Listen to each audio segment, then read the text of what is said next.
Attention, je vais éternuer. Syndrome de la femme enceinte, histoire de ma vie. Oui, parce que pour ceux qui n'ont pas suivi, j'ai annoncé ma grossesse. Coucou tout le monde, j'espère que vous allez bien. Nous sommes à J plus 1512 du confinement. Je sais pas du tout, en fait, je ne compte même plus. En vrai, on est le 7 mai. Le 11 mai, si tout va bien, le déconfinement est acté. Je me suis dit que j'allais refaire une petite vidéo. Confinement et papotage, numéro 2, parce que j'en ai fait une, voilà, il y a peut-être un mois. Et elle a été très appréciée.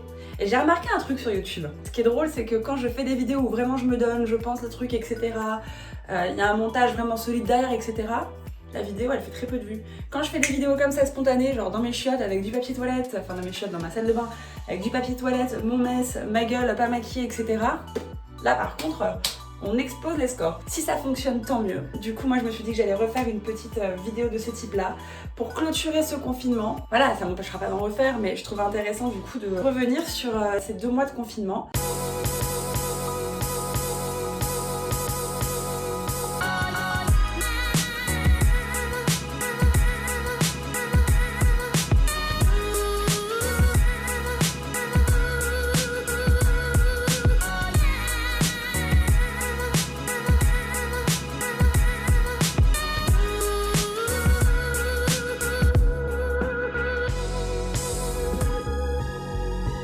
Je vais me maquiller. Alors, je me maquille pas depuis le début du confinement, mais là, aujourd'hui, je tourne une vidéo pour ma chaîne YouTube, celle-là, mais une autre surtout.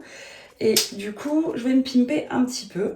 Alors oui, comme je le disais, pour ceux qui n'ont pas suivi, voilà, j'attends un petit baby. Je suis enceinte de 5 mois, je l'avais caché. Enfin caché, je l'ai juste pas révélé en fait, parce que j'avais pas envie, j'étais bien comme ça. C'était mon petit secret avec mon homme et c'était très bien. Je suis très contente parce que j'ai eu naturellement plein de réactions sympas, plein de retours agréables. Des retours un peu moins agréables aussi. C'est quand même bizarre. En fait, c'est hyper mitigé quand t'annonces une grossesse sur Instagram et c'est aussi pour ça que je voulais vraiment prendre du temps pour le faire. C'est que, évidemment, les gens sont bienveillants, sont heureux pour toi, etc. Mais t'as aussi un lot de personnes, soit très intrusives. Donc, tu reçois un message, 2 messages, 3 messages, ça va. Mais quand on reçoit 50, qui te demandent des questions ultra perso, du type, mais comment t'as fait pour faire ton bébé? T'as galéré ou pas? Bah écoute, j'ai fait l'amour, hein. Enfin... Voilà, ce que je veux dire, c'est que mon cas de figure, c'est que j'ai pas eu à passer par des traitements, etc. Et je trouve que c'est des questions qui sont assez intimes, qui peuvent être légitimes, mais ce que je veux dire, c'est que si j'avais eu envie d'en parler, je l'aurais évoqué naturellement. Si je l'ai pas évoqué, c'est que je ne souhaite pas en parler. Et je pense que même une amie ou quelqu'un que je connais n'aurait pas osé me poser cette question. Donc c'est vrai que parfois, il y a des questions qui sont un peu, voilà. J'ai eu qui est ton gynéco? J'ai eu dans quelle maternité tu accouches? Donc en soi, c'est des questions qui paraissent un peu bêtes comme ça, mais quand tu viens juste d'annoncer ta grossesse, que c'est ta première en plus, que t'es pas habitué à ce flot d'intrusion, c'est un peu chaud parce que les filles, si elles ont l'impression de te connaître, toi tu les connais pas du tout en fait, les filles qui te suivent, mais genre zéro. Même si tu parles, même si tu échanges avec une abonnée depuis des années, tu ne la connais pas, tu ne connais que son pseudo et une image. Donc j'ai été surprise de ça et aussi surprise du nombre de personnes qui te conseillent alors que tu ne leur as rien demandé. Alors rien de méchant, mais par exemple hier j'ai reçu le commentaire d'une maman qui me dit, parce que j'ai filmé un truc que j'avais préparé à manger, qui me dit je sais pas si t'es au courant, merci quand même, ça fait 5 mois que je suis enceinte, je suis un peu au courant, la toxoplasmose chez les femmes ça s'attrape avec des fruits et des légumes, donc veille à ne pas en manger. Mais je suis teubée, enfin je sais pas, alors c'est gentil, mais tu imagines bien que étant enceinte, étant suivie, je suis au courant de tout ça, sachant que je suis même pas immunisée contre la toxo et que je l'ai précisé. Donc c'est pas méchant, mais si tu veux, ça te fait ouvrir un message que tu lis, auquel tu vas devoir répondre, alors que tu le sais. Enfin tu vois, et en fait quand on reçoit genre, je sais pas, des centaines, à un moment genre c'est un peu relou. Mais bon, c'est pas méchant encore une fois, c'est juste, je me verrais pas du tout faire ça moi. Alors je lui ai répondu très gentiment, merci, je suis bientôt enceinte de 6 mois donc je suis au courant.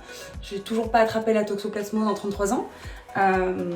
Et encore moins du coup ces 5 derniers mois, mais je lave mes fruits et légumes, je les lave bien avant de les consommer, sinon je les cuis. Donc voilà, bref, des petites choses comme ça, mais rien de grave. Et vous, comment ça va? Hein? J'ai une gueule, franchement je me déteste. Vous savez de quoi je rêve post-confinement? Franchement j'aime trop ma famille et tout, mais je veux juste aller chez le coiffeur et me faire un soin du visage. Ouais, je suis très superficielle, mais j'en ai rien à faire, franchement. Là, je sature. Alors, j'ai été au naturel pendant 2 mois, je suis très contente, mes cheveux ont poussé, ils ont reçu plein de soins, ma peau pareil. Mais J'ai envie d'être prise en main et juste qu'on me chouchoute un tout petit peu. Surtout quand t'es enceinte, bah tu prends un peu de poids. Alors moi ça va, c'est vraiment localisé au niveau du ventre, des hanches, etc. Et puis même si j'avais pris plus, franchement c'est pas très grave. Mais du coup t'as quand même des changements morphologiques qui font que waouh, il faut s'habituer à sa nouvelle silhouette. Dans ta façon même de bouger, etc. Je peux plus faire les mêmes sports, Donc tu vois, juste une petite parenthèse enchantée où je me fais masser les jambes. Ah mon rêve. Mes jambes elles sont lourdes. Voilà, donc vous comment ça va? Comment s'est passé ce confinement? Je serais curieuse d'avoir, excusez-moi putain je fous un bordel, d'avoir vos avis en commentaire. Moi, franchement, ça va. Je commence un peu à saturer par contre. Là en fait c'est ouf parce que plus le déconfinement s'approche, plus je flippe en fait parce qu'en vrai bah, j'ai pas du tout envie de sortir faire la fiesta dehors. Je le ferai pas, en plus je suis enceinte et tout donc je suis d'autant plus vulnérable. Mais j'ai juste envie de sortir quoi, normalement. Parce que là le peu de fois, franchement j'ai dû sortir quoi, 3 fois depuis le début du confinement. Une fois pour faire une écho, une autre fois pour me balader et une autre fois pour aller genre au labo parce que je fais des prises de sang du coup. Les seules fois où je suis sortie, je trouvais ça terriblement angoissant, anxiogène. Donc je sais très bien que ça ne va pas être un retour à la normale, voilà, comme avant le confinement. Le fait que ce soit acté par le gouvernement et qu'on nous dise vous pouvez sortir, psychologiquement, c'est plus simple.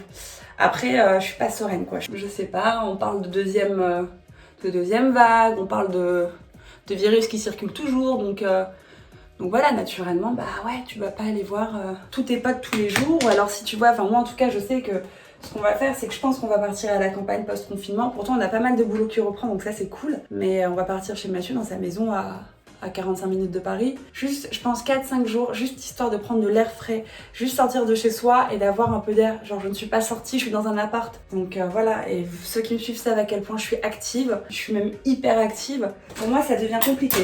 Et en plus enceinte, il faudrait que je marche, etc., que je fasse un peu circuler tout ça, mais j'ai pas pu quoi. J'aime trop d'ailleurs ça, c'est les petits fards à joues de chez Glossier, ils sont incroyables. Ils se présentent comme des petits pots de peinture, vous voyez, et vous les appliquez directement hop, là-dessus. Enfin, vous pouvez les appliquer à la main, mais moi je les mets sur un pinceau que je viens estomper ensuite. Enfin, que je viens estomper. Je me fatigue, je sais même plus parler quoi. En fait, c'est vrai, hein, tu sais, quand tu parles pas avec des gens, tu ne sais plus parler. Vous avez remarqué ça? Parce que bizarrement, tu te dis oui, en fait, je vais appeler toute ma famille tous les jours, je vais appeler tous mes potes, et au bout d'un moment, t'en as juste marre de passer des calls et de faire des visios, et ça te saoule. Moi, j'étais hyper sauce au début, à la fin, j'en avais marre. Alors, ça va? Ouais, ça va, et toi? Tu fais quoi? Bah rien, on est chez nous. Ah bah ouais, nous aussi. Et alors, tu fais quoi aujourd'hui? Ah bah écoute, j'ai regardé ce film, c'était génial. J'ai toujours pas regardé de film d'ailleurs. Est-ce que je suis la seule meuf de ce confinement à ne pas avoir regardé un seul film? Franchement, là où je suis contente, c'est que j'ai réussi à être productive. J'ai réussi à m'occuper, à produire du contenu, à faire des photos, des vidéos. Même pas pour des jobs, hein, juste pour mon Insta, pour mes réseaux, etc. Et du coup, ça m'a pas mal occupée. J'ai fait beaucoup de cuisine. Par contre, la cuisine, je peux plus me la voir. Hein. Ça, je vous le dis, je peux plus me la voir. C'est terminé. C'est vraiment pas un truc que j'aime. Mais là aussi, j'ai eu des comportements de gens. Je trouve que les gens sont hyper vénères en fait en ce moment sur Instagram. Tout est épié, mais puissance 1000. Bon, déjà, quand t'es influenceur, que tu te mets en avant naturellement, t'as des retours, etc. Mais là, on en est arrivé à des stades de la bêtise quand même parfois. D'ailleurs, il y a pas longtemps, j'ai fait une story où je disais je peux plus blairer mon frigo, je peux plus blairer ma bouffe, etc. De base, je n'aime pas faire la cuisine. J'ai le droit de ne pas aimer faire la cuisine, hein. Vraiment, c'est pas mon truc. Et j'ai précisé quand même dans cette story, je suis reconnaissante d'avoir un frigo plein, ce qui n'est pas le cas pour tout le monde. Et vraiment, c'est sincère. Et vivement un retour à la normale, que je puisse juste commander si j'en ai envie, aller à la boulangerie, me choper une petite quiche si j'en ai envie. Parce que c'est ce que je fais d'habitude. Et voilà. Donc t'as beaucoup de gens qui m'ont dit oui non mais tu sais on n'a pas tous les moyens, donc juste c'est pas une histoire de moyens sur ce coup-là, c'est stupide, c'est juste une histoire d'habitude. Moi j'ai pas été élevée, enfin on m'a pas appris à faire la cuisine en fait. J'ai eu une mère qui travaillait énormément et du coup qui nous faisait des trucs faciles, rapides, plutôt déjà préparés, etc. Je ne lui reproche pas du tout, hein. Regardez je suis en bonne santé, tout va bien. C'est quand tu dois faire à manger 3 fois par jour et que tu n'aimes pas faire à manger, c'est chiant. Faire un petit plat de temps en temps c'est cool, tu vois. Mais voilà, effectivement, mes journées sont tellement chargées en temps normal. Mais c'est vrai que moi, d'habitude, voilà, le matin, je mange pas en temps normal. Là, du coup, je me suis mise à manger le matin. Parce que quand tu te fais chier, tu manges. Donc tu te lèves, tu te dis, bah, je vais manger. Donc tu vois, je me préparais un petit truc et tout, un petit jus d'orange pressé, nan, nan.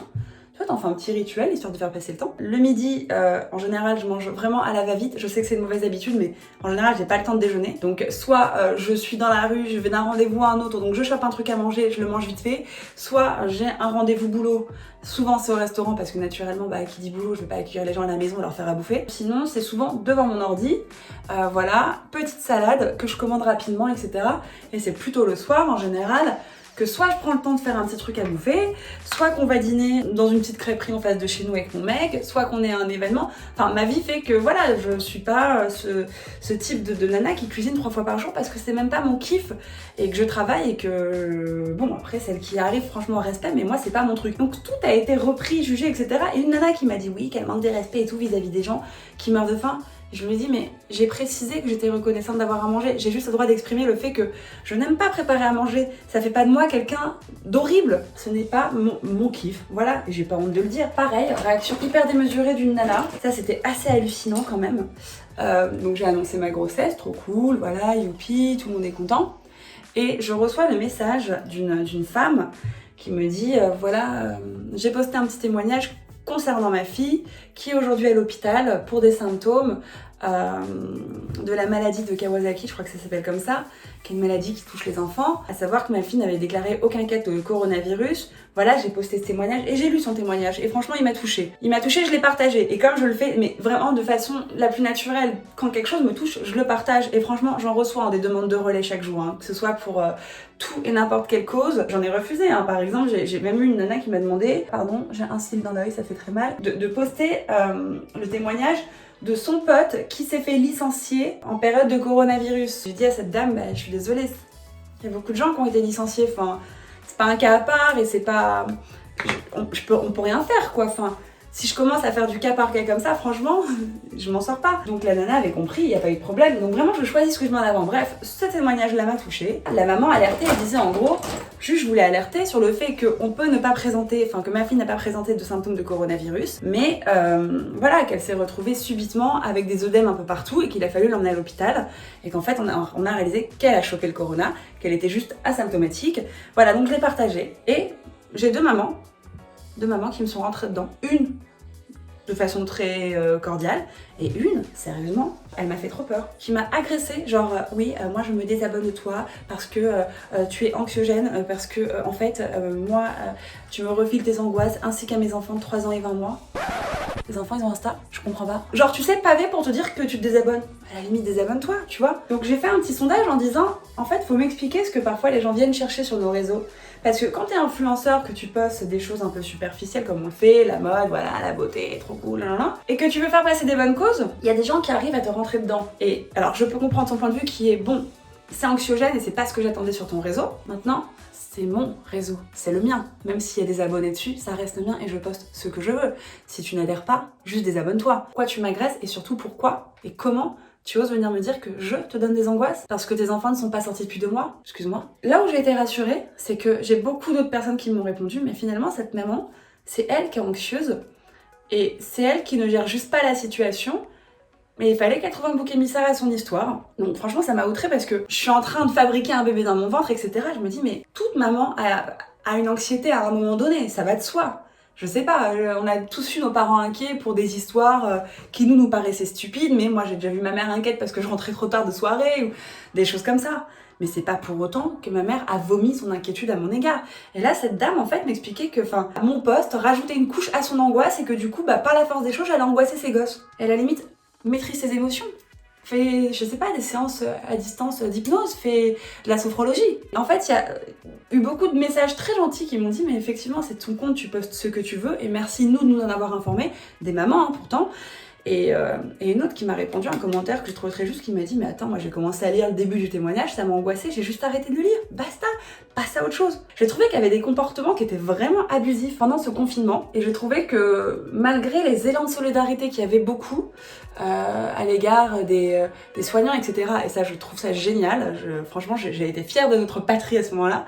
Je me suis dit les gens quand même, waouh, t'as des gens quand même qui sont sacrément barrés quoi.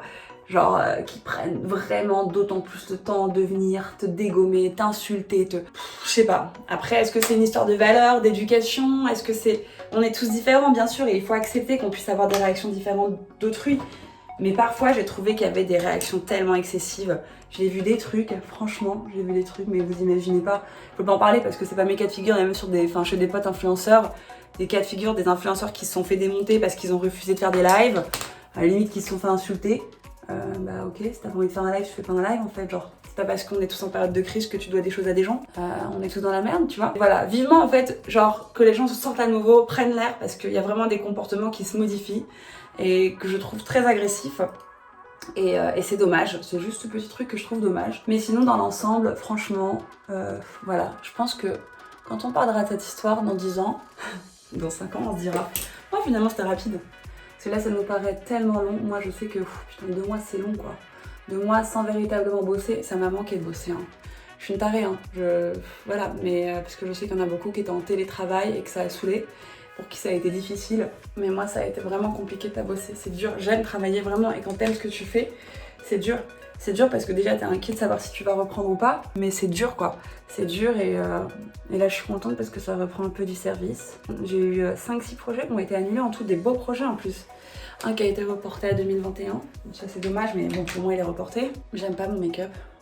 Je me suis fait des petits yeux, je les ai... Bon, c'est pas grave, on va attendre que ça coule un peu. Enfin voilà, c'était mon constat sur les réseaux sociaux en cette période un petit peu anxiogène. J'espère que pour vous ça va, en tout cas que vos familles et vous-même n'avez pas été touchés. En tout cas pas de façon trop lourde si tel est le cas. En fait je suis quand même curieuse de voir ce qui va se passer dès le 11. Est-ce que nos incivilités françaises, parce qu'on est quand même connus pour déraper souvent nous les Français, vont reprendre le dessus? Est-ce qu'on va rester dans ce mood hyper solidaire? Je sais pas. En tout cas, moi, je suis coincée de partout, ça ne se voit pas au moment où je vous parle. J'ai une sciatique, j'ai jamais eu de sciatique de ma vie, ça part du cul, et ça va jusqu'au mollet, et ça me tire. Il y a 2 jours, je ne pouvais pas marcher, je rampais par terre. C'est Mathieu qui a dû me soulever, j'en avais des larmes aux yeux. Et pour que je me mette à pleurer, sachant que vraiment, il m'en faut beaucoup pour que je me mette à chialer, c'est que vraiment, la douleur était à son comble, to the max. J'ai rarement eu aussi mal de toute ma vie, mais bon, ça c'est lié à la grossesse. Ce qui est relou, c'est que je peux pas avoir d'ostéo. Et puis là, ça se voit pas, mais j'ai un torticolis. Donc, je ne vous cache pas que j'aurai rendez-vous le 11 mai à la première heure chez l'ostéo. Et que j'ai hâte de me faire débloquer tout ça. Parce que je suis suivie par une ostéo. Et j'ai une scoliose en temps normal, donc quoi qu'il arrive, je fais souvent des petits bons chez l'ostéo. Et en fait, quand tu fais du sport, ce qui est cool, c'est que tu muscles vachement ton dos. La scoliose, ça se situe au niveau du dos. Donc pour moi ça me fait du bien parce que ça soutient tout. Et là, comme je fais pas de sport, comme je suis enceinte, je fais du sport, mais bon c'est mignon quoi, c'est du yoga prénatal, c'est pas du sport avec des poids etc. Enfin voilà, c'est gentil. Du coup c'est fou parce que j'ai pas tant grossi, mais j'ai par contre perdu tous mes muscles, c'est un truc de ouf. Genre mon dos qui était musclé, là vous voyez pas, mais moi, genre d'habitude on voit pas trop mes omoplates, là c'est tout fin, c'est tout mignon. Pareil, mes jambes, généralement, elles sont galbées, mes jambes. Là, elles sont toutes fines. Genre, j'ai tout perdu. Au-delà de l'aspect esthétique, ce qui est chiant, c'est que moi, j'ai besoin d'être musclée pour soutenir ma scoliose. Et là, du coup, je prends un peu cher. Il est pas mal, mon make-up, là. Il ressemble à quelque chose. Ça commence. Et je pense que le 12 ou le 13, avec Mathieu, on se barre. Quelques jours. En espérant qu'il fasse beau. Parce qu'en plus, il a fait très beau, là. C'est dur quand il fait beau. Enfin voilà les amis, voilà, petit update de cette presque fin de confinement. J'espère qu'on va reprendre nos bonnes habitudes en respectant toujours les gestes barrières. Juste remettre nos cycles à l'endroit, je sais pas vous ce qu'il en est pour vos cycles, mais genre nous on se couche beaucoup plus tard. Moi aujourd'hui je me suis levée à 13h, j'ai honte. Bon après je suis enceinte donc je fais des nuits de 12h. Je profite de dormir parce que je sais que dans 3 mois, j'ai un être vivant dans les bras qui va m'empêcher de dormir pendant pas mal de temps. On peut prendre ça comme une aubaine en se disant putain c'est top, elle est enceinte au moment du confinement, c'est parfait. C'est pas mal, mais en fait c'est aussi assez dur parce que je me sens assez isolée, assez seule. Pourtant je suis avec mon mec, mais le fait de pas le partager, pas voir mes copines, pas voir ma famille, etc. C'est... je me sens un peu seule avec mon bébé. Je sais pas si c'est compréhensible ce que je dis. Je sais pas, ce qui me fait de la peine c'est que j'aurais pas beaucoup de souvenirs à partager de ma grossesse post-confinement. Vous voyez ce que je veux dire? Moi j'ai toujours entendu ma mère qui me racontait « Ah moi quand j'étais enceinte j'ai fait ci, j'ai fait ça ». Elle me racontait qu'elle était allée au concert d'Elton John ou qu'elle a vomi à un moment dans la voiture en conduisant. Enfin des trucs complètement débiles mais voilà des souvenirs quoi. Et je me dis bah moi je vais raconter quoi? Ah bah les 3 premiers mois j'ai annulé tous mes voyages parce que j'étais fatiguée. Puis ensuite bah on a été confinés et donc je suis restée à la maison et c'était bien. Voilà, donc je compte sur ces 3 derniers mois qui sont pourtant les 3 derniers mois les plus fatigants pour réussir à créer un minimum de souvenirs quand même. On prévoit de partir, je sais pas si ça se fera mais on prévoit de louer une maison dans le sud de la France. J'aimerais bien pouvoir aller voir mon père en Suisse et mes sœurs quand même, ce serait cool. On fera tout en voiture. Mais je sais pas dans quel état je serai déjà, est-ce que je vais être énorme au point de pas pouvoir rentrer dans une voiture?